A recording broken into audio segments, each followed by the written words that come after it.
Est-ce une partie si pénible de la vie? Comment la trouves-tu? Socrate, me dit-il, je te dirai ce que j'en pense.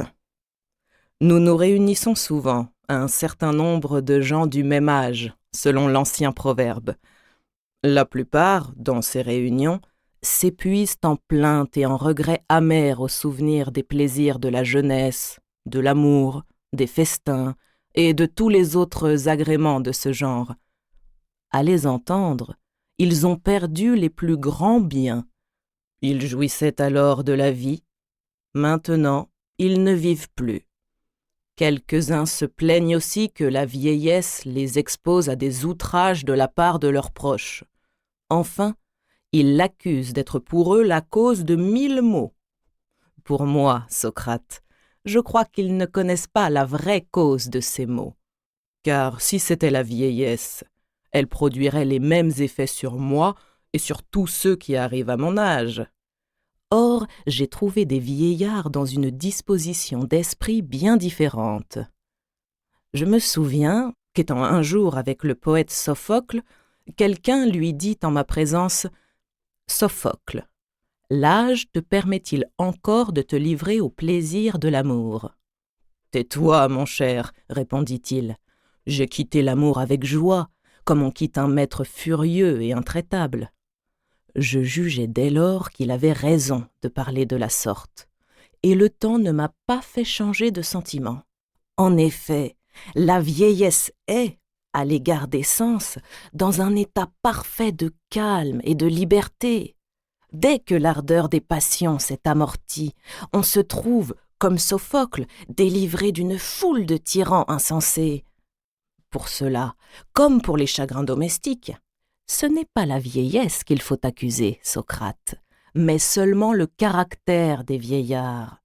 La modération et la douceur rendent la vieillesse supportable. Les défauts contraires font le tourment du vieillard, comme il ferait celui du jeune homme.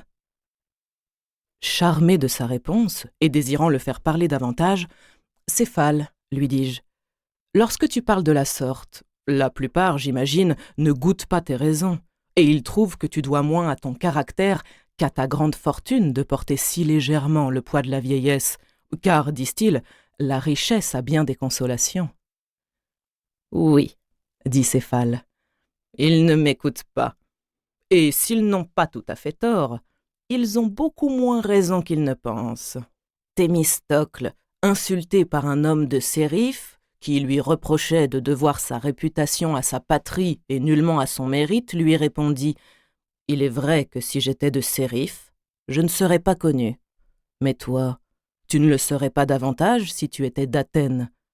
On pourrait dire, avec autant de raison, aux vieillards peu riches et chagrins, que la pauvreté peut rendre la vieillesse pénible aux sages même, mais que sans la sagesse, jamais la fortune ne la rendrait plus douce. Céphale, repris-je, as-tu hérité de tes ancêtres la plus grande partie de tes biens, ou l'as-tu amassé toi-même? Ce que j'ai amassé moi-même, Socrate. Je tiens en ceci le milieu entre mon aïeul et mon père. Mon aïeul, dont je porte le nom, avait hérité d'un patrimoine à peu près égal à celui que je possède, et l'accrut considérablement. Et mon père, Lysanias, m'a laissé moins de biens que tu ne m'envoies. Pour moi, il me suffit de transmettre à mes enfants, que voici, la fortune de mon père, sans l'avoir diminuée, ni sans l'avoir beaucoup augmentée. Si je t'ai fait cette question, lui dis-je, c'est que tu m'as paru fort peu attaché à la richesse, ce qui est ordinaire à ceux qui ne sont pas les artisans de leur fortune, au lieu que ceux qui la doivent à leur industrie y sont doublement attachés. Ils l'aiment d'abord parce qu'elle est leur ouvrage, comme les poètes aiment leurs vers et les pères leurs enfants, et ils l'aiment encore, comme tous les autres hommes, pour l'utilité qu'ils en retirent. Aussi sont-ils d'un commerce difficile, et n'ayant d'estime que pour l'argent. Cela est vrai, dit-il. Très vrai, ajoutai-je. Mais dis-nous encore ce qui donne, à ton avis, le plus de prix à la richesse. Ce que j'ai à dire, répondit Céphale, ne persuaderait peut-être pas beaucoup de personnes. Tu sauras, Socrate, que lorsqu'un homme se croit aux approches de la mort, certaines choses sur lesquelles il était tranquille auparavant éveillent alors dans son esprit des soucis et des alarmes. Ce qu'on raconte des enfers et des châtiments qui y sont préparés à l'injustice, ces récits, autrefois l'objet de ses railleries, portent maintenant le trouble dans son âme. Il craint qu'il ne soit véritable. Affaibli par l'âge, ou plus près de ces lieux formidables, il semble les mieux apercevoir. Il est donc plein de défiance et de frayeur. Il se demande compte de sa conduite passée. Il recherche le mal qu'il a pu faire. Celui qui, en examinant sa vie, la trouve pleine d'injustice, se réveille souvent pendant la nuit, agité de terreurs subites, comme les enfants. Il tremble et vit dans une affreuse attente. Mais celui qui n'a rien à se reprocher a sans cesse auprès de lui une douce espérance qui sert de nourrice à sa vieillesse, comme dit Pindare. Car telle est, Socrate, l'image gracieuse sous laquelle ce poète nous représente, d'une manière on ne peut plus admirable, l'homme qui a mené une vie juste et sainte. L'espérance l'accompagne, berçant doucement son cœur et allaitant sa vieillesse. L'espérance qui gouverne à son gré l'esprit flottant des mortels. C'est parce qu'elle prépare cet avenir que la richesse est à mes yeux d'un si grand prix, non pour tout le monde, mais seulement pour le sage. C'est à la richesse qu'on doit en grande partie de n'être pas réduit à tromper ou à mentir et de pouvoir, en payant ses dettes et en accomplissant les sacrifices, sortir sans crainte de ce monde, quitte envers les dieux et envers les hommes. La richesse a encore bien d'autres avantages, mais celui-là ne serait pas le dernier que je ferais valoir pour montrer combien elle est utile à l'homme sensé. « Céphale, lui dis-je, ce que tu viens de dire est très beau. Mais est-ce bien définir la justice que de la faire consister simplement à dire la vérité et à rendre à chacun ce qu'on en a reçu? Ou bien cela n'est-il pas tantôt juste et tantôt injuste?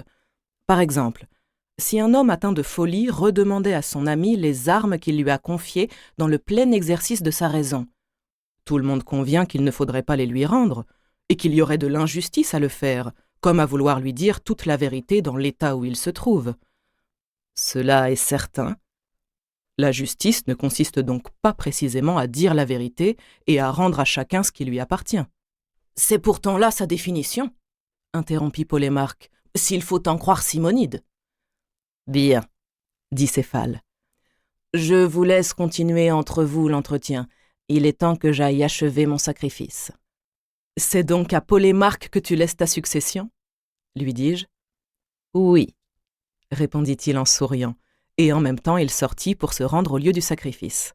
« Apprends-moi donc, Polémarque, puisque tu prends la place de ton père, ce que dit Simonide de la justice et en quoi tu l'approuves. » Il dit que le caractère propre de la justice est de rendre à chacun ce qu'on lui doit, et en cela je trouve qu'il dit vrai. L'autorité de Simonide est imposante. C'était un sage, un homme divin, mais peut-être, Polémarque, entends-tu ce qu'il dit? Pour moi, je ne le comprends pas. Il est évident qu'il n'entend pas qu'on doive rendre, comme nous disions tout à l'heure, un dépôt, quel qu'il soit, lorsque celui qui le réclame n'a plus sa raison. Cependant, ce dépôt est une dette, n'est-ce pas? Oui. Et pourtant, il faut bien se garder de le rendre à qui n'a plus sa raison. Certainement. Simonide a donc voulu dire autre chose en disant qu'il est juste de rendre à chacun ce qu'on lui doit.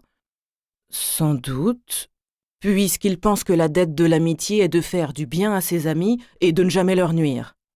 J'entends. Ce n'est point rendre à son ami ce qu'on lui doit que de lui remettre l'or qu'il nous a confié, lorsqu'il ne peut le recevoir qu'à son préjudice. N'est-ce pas là le sens des paroles de Simonide? Oui, dit Polémarque. Mais, repris-je, faut-il rendre à ses ennemis ce qu'on se trouvera leur devoir? Oui, ce qu'on leur doit, mais on ne doit à un ennemi que ce qui convient, c'est-à-dire du mal. Simonide, à ce qu'il semble, a déguisé sa pensée à la manière des poètes. Il a cru, apparemment, que la justice... Para seguir escuchando este audiolibro gratuitamente, haz clic en el enlace de la descripción y podrás escucharlo completo sin coste gracias a la prueba de 30 días de Audible.